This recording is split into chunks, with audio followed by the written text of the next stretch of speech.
श्री जगदम्बा रामलीला मंच सोलन द्वारा गंज बाजार में आयोजित तृतीय दिवस की रामलीला मंचन का अवलोकन। श्री जगदम्बा रामलीला मंच सोलन द्वारा गंज बाजार में आयोजित तृतीय दिवस की रामलीला में भगवान श्री राम के जन्म की लीला को दर्शकों के सामने प्रस्तुत किया गया। श्रृंगी ऋषि द्वारा सरयू नदी के किनारे यज्ञ का आयोजन कर अग्निदेव को प्रसन्न किया गया। तत्पश्चात राजा दशरथ को 4 पुत्रों की प्राप्ति हुई, जिनके नाम राम, लक्ष्मण, भरत, शत्रुघ्न रखे गए। उन्हें शिक्षा ग्रहण करने के लिए ऋषि वशिष्ठ के आश्रम भेजा गया। रामलीला में कलाकारों द्वारा महत्वपूर्ण संदेश देते हुए दर्शाया गया कि किस तरह राजा जनक और उनकी पत्नी सुनैना अपनी प्रजा को सूखे से बचाने व इंद्रदेव को खुश करने के लिए हल में खुद बैलों की जगह जूट गए। अर्थात एक अच्छा शासक वही होता है जो अपनी जनता की भलाई के लिए कुछ भी करने को तैयार रहे। रामलीला के मंच पर मारीच व सुबाहु के आतंक से पीड़ित ऋषि मुनियों को सुरक्षित करने के लिए ऋषि विश्वामित्र द्वारा राजा दशरथ से राम व लक्ष्मण को ले जाने का आग्रह किया गया।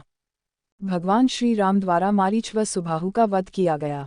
1000 हाथियों का बल रखने वाली राक्षसी ताड़का को मारने से पहले भगवान राम ने मर्यादा को ध्यान में रखते हुए विश्वामित्र से कहा कि ताड़का एक स्त्री है और मैं उस पर बाण कैसे चला सकता हूँ।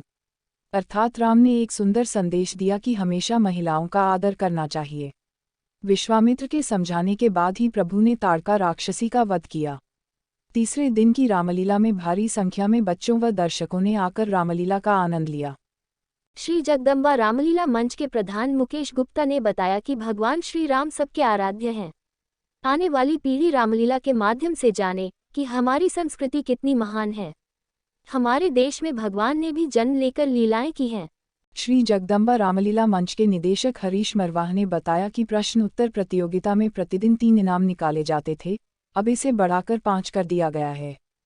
उन्होंने कहा कि 3 इनाम बच्चों को दिए जाएंगे, इसके अलावा 1 इनाम महिला और 1 पुरुष को दिया जाएगा। हरीश मरवाह ने कहा कि प्रश्न उत्तर प्रतियोगिता के इनाम का पूरा खर्च स्वर्गीय समाजसेवी पवन गुप्ता की पत्नी राजबाला गुप्ता द्वारा उठाया जा रहा है। उन्होंने कहा कि समाजसेवी पवन गुप्ता का उन्हें हमेशा ही सहयोग मिलता रहता था। आज उनके जाने के बाद भी उनकी पत्नी द्वारा मंडल को पूरा सहयोग किया जा रहा है। इस मौके पर पंजाबी महासभा के प्रधान मनोज गुप्ता मुख्य अतिथि व उनके साथ सदस्य अमन सेठी, नितिन भसीन, विकास जेठी विशेष रूप से शामिल हुए। उन्हें प्रधान मुकेश गुप्ता, कुलदीप रावत, मनोज गुप्ता, मुकेश भसीन, धर्मेंद्र ठाकुर, राकेश अग्रवाल ने स्मृति चिन्ह देकर सम्मानित किया। हिल्स न्यूज़ 14 के लिए सोलन से कृष्ण भान की रिपोर्ट।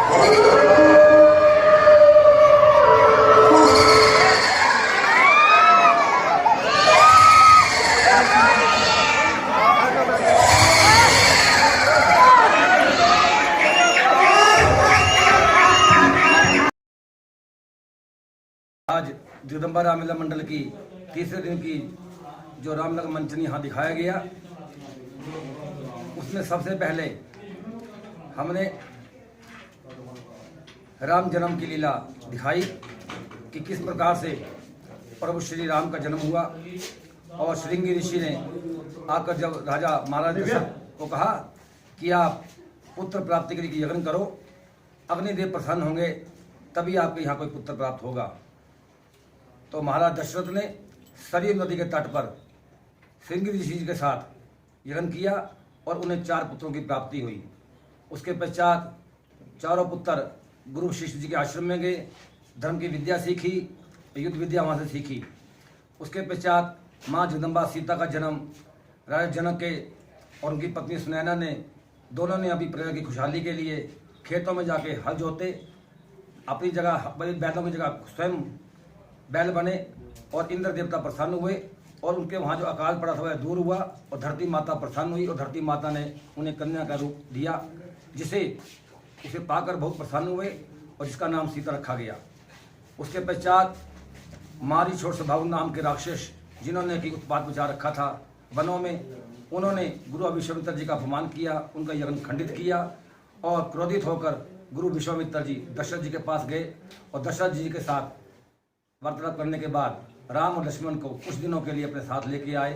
राम और लक्ष्मण जैसे ही वनों में आए और आकर उन्होंने मारीच और सुबाहु और अन्य राक्षसों का वध किया, जैसा कि उन्होंने प्रण किया था कि मैं पृथ्वी राक्षसहीन कर दूंगा। उसके पश्चात 1000 हाथियों का बल रखने वाली तागा का वध आज प्रभु श्री राम ने किया। यह दृश्य हमने आज यहाँ दिखाया। धन्यवाद।